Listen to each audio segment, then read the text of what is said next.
Bonjour, bonjour, j'espère que vous allez bien. Moi, je vais super bien comme d'habitude. N'oubliez pas de partager, de liker et de vous abonner. Surtout, mettez le pouce en l'air pour encourager les histoires d'Akuma. Alors, bienvenue dans les histoires d'Akuma.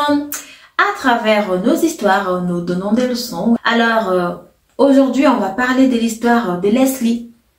Leslie, en fait, elle est mal tombée. Elle était au mauvais endroit et au mauvais moment. Écoutez l'histoire. Dans un pays de l'Afrique, que je vais taire le nom, et dans une ville précisément, que je vais aussi taire le nom, parce que la personne a demandé que je ne dise pas exactement où s'est produit l'histoire. Donc, c'était dans un quartier chic, c'était un quartier qui avait de très beaux appartements où les expatriés avaient l'habitude de louer. Donc, c'était toutes les nationalités qui venaient dans cet endroit-là, parce que c'était vraiment chic et c'était vraiment bien fait. Alors, il y avait un Béninois qui vivait par là. Lui aussi, il avait beaucoup moins d'argent. Donc, c'était des gens qui avaient de l'argent. C'était des gens qui avaient un peu. Il était là. Un beau jour, il est sorti. Il est allé se balader. Et c'est comme ça qu'il est tombé sur Leslie. Il a dragué Leslie. Avant Leslie, le Béninois, lui, il avait l'habitude de sortir avec des filles. Il y avait donc un monsieur, le gardien de tout ça. Le gardien de tout ce petit village-là,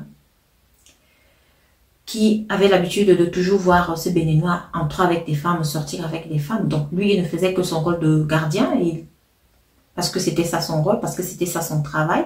Mais il voyait quand même ce qui se passait pour des expatriés qui venaient en vacances là et qui avaient besoin de logement. Et pour certains aussi qui venaient en mission, qui avaient besoin de logement. Et c'est là-bas que tous y venaient parce que c'était vraiment des gros immeubles qui étaient vraiment très bien aménagés. Et le monsieur, son travail, c'était juste pour la sécurité. Mais il voyait des choses et tout. Donc, je reviens donc à Leslie. C'est ainsi que le Béninois, il est sorti, comme d'habitude, pour aller se balader, pour aller faire un tour, pour aller dans un restaurant. Et c'est là qu'il a rencontré Leslie. Lorsqu'il rencontre Leslie, ils se mettent donc à causer et tout. C'est comme ça qu'il tombe sur le charme de Leslie. Leslie aussi, elle constate que non, le monsieur, il a beaucoup moins d'argent. Le monsieur, après avoir rencontré Leslie comme ça, le premier jour, écoutez l'histoire, écoutez attentivement. Le premier jour, il a donné 500 000 francs, en fait l'équivalent de 500 000 francs à Leslie.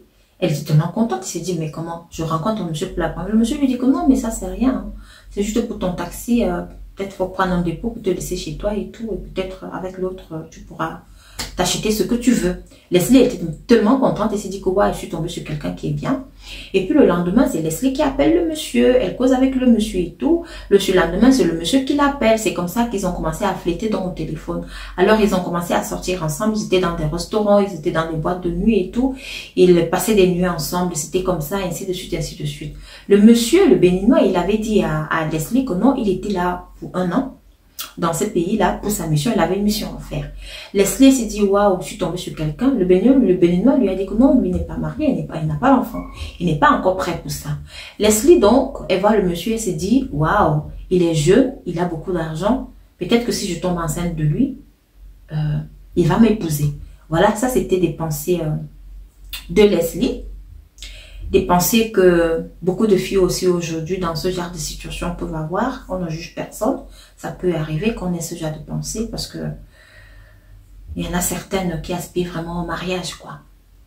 Alors, Leslie, elle tombe donc enceinte du monsieur. Elle dit donc au monsieur que bon voilà, je suis enceinte. Le monsieur lui dit que mais je t'ai dit que je suis pas encore prêt pour ça. Je suis pas encore prêt pour le mariage. Je suis pas encore prêt pour avoir un enfant, donc je peux pas. Leslie lui dit que non, bon voilà, moi je peux pas, je viens d'une famille chrétienne, je peux pas aller avorter un enfant et tout. Donc Leslie, elle dans sa tête, elle se disait que non, si elle tombe enceinte du monsieur, à travers l'enfant, elle pourra encore avoir le double de ce que le monsieur lui donne. Donc pour Leslie, ce n'était que de l'argent. Finalement, le Béninois lui dit qu'ok, il n'y a pas de souci, mais ce qu'on va faire, c'est que dès que tu vas accoucher, tu me donnes l'enfant. Si tu veux vraiment que j'accepte cet enfant, tu dois me le donner.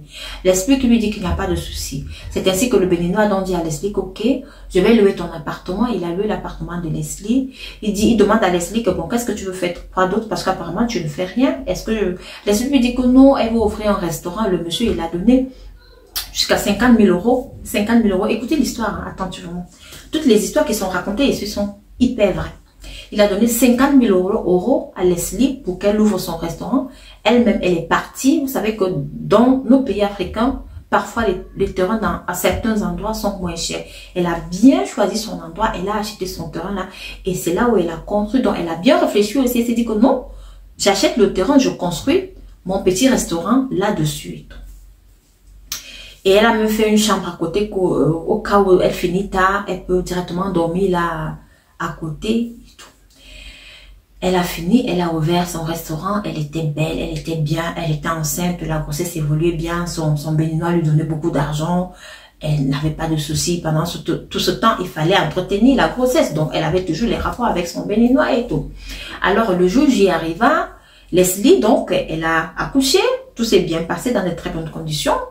Et elle a remis l'enfant au béninois comme il avait demandé. Le béninois lui a dit que bon voilà, je veux pas qu'on mette ton nom comme la mère de l'enfant. Est-ce que tu permets que je mette le nom de ma secrétaire? Donc il a inventé une histoire qu'il a racontée à Leslie. Leslie, elle s'est dit que bon, ben voilà, moi ça me dit rien. Ce que je veux c'est l'argent. C'est comme ça que Leslie a donc laissé que la secrétaire de son gars béninois mettre le nom sur l'acte de naissance, parce qu'il a essayé d'expliquer des trucs à Leslie, lui dit que non, c'est pour son argent, donc comme il a l'argent, il peut postuler ceci, et comme en fait, il a raconté toute une histoire, mais Leslie, elle avait seulement les yeux sur l'argent, elle était accro, en fait, comme elle avait déjà un peu, elle était déjà dans un autre standing, quoi, elle n'était plus comme avant.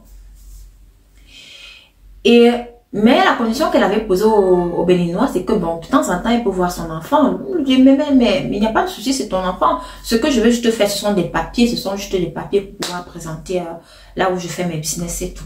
Leslie, tout bêtement, elle a accepté aussi. Tout le temps, elle allait aussi rendre visite au bébé.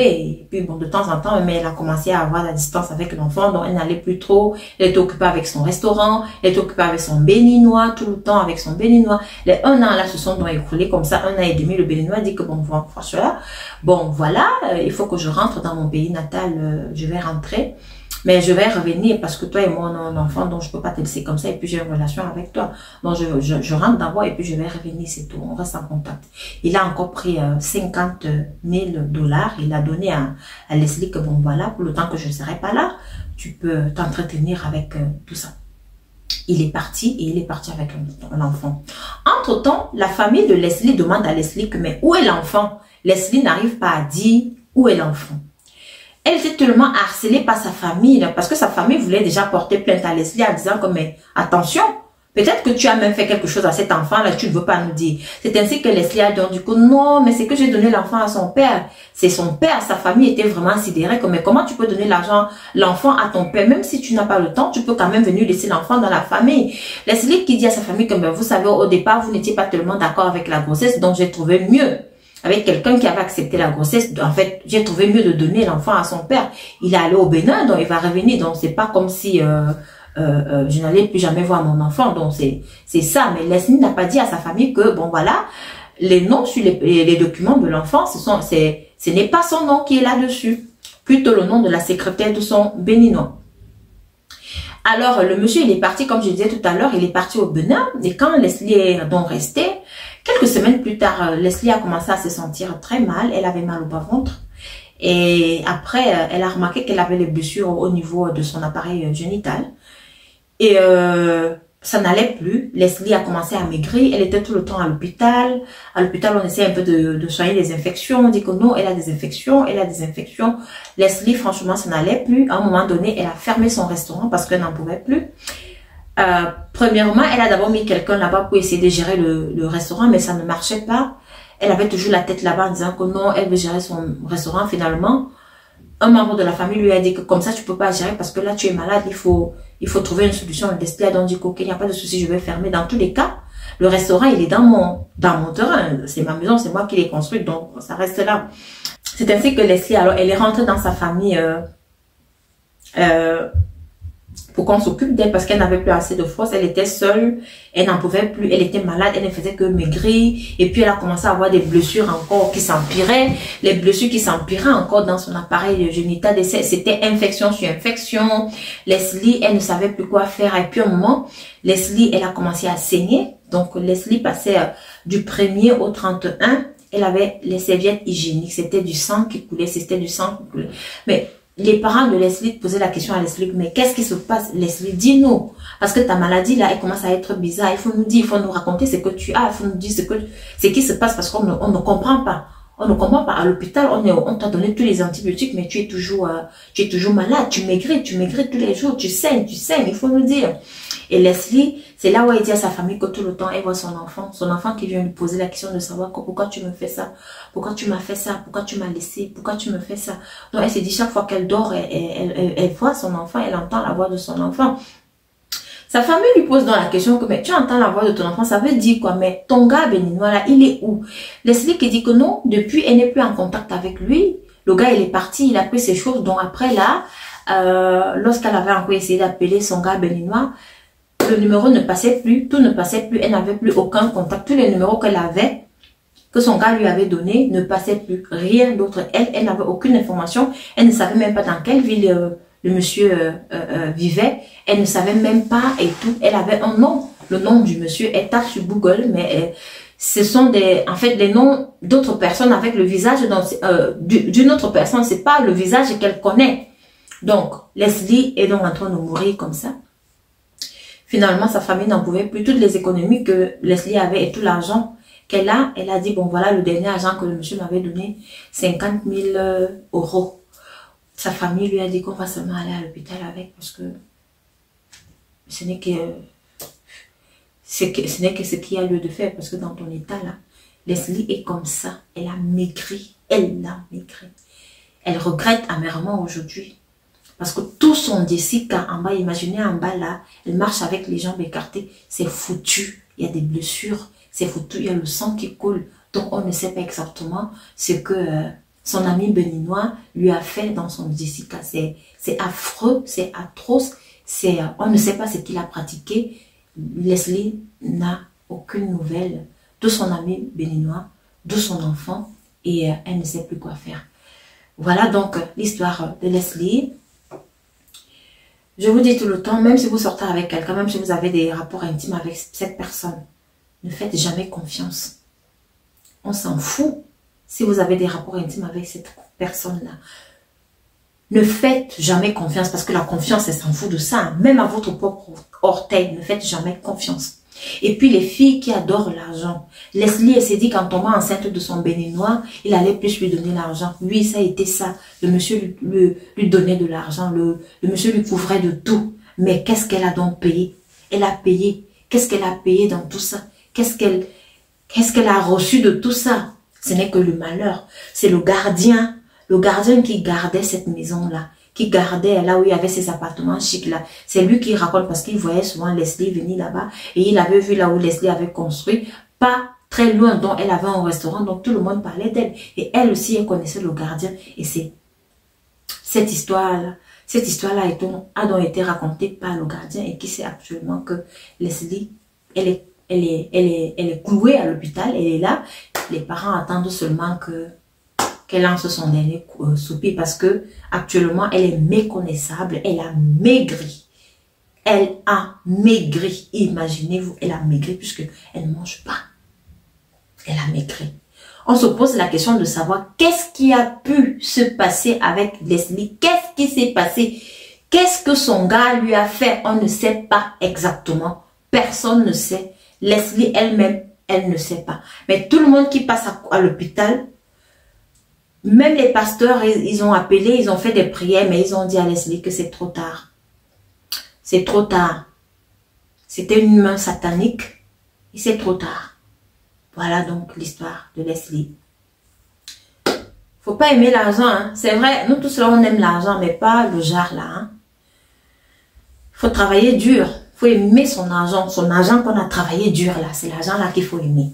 Pas l'argent de l'autre, parce que tu ne sais pas ce que l'autre fait pour avoir son argent et te donner en un claquement de doigts en 50 000 $ ou en 50 000 euros ou je sais pas combien, 20 000 euros, je sais pas combien, parce que c'est quand même beaucoup d'argent. Donc, faites très attention à vous, prenez soin de vous. Le dehors, il est risqué. L'Afrique a un incroyable talent. Merci de m'envoyer vos histoires au numéro qui s'affiche ci-dessous et partagez et à la prochaine histoire. On se reverra. Merci.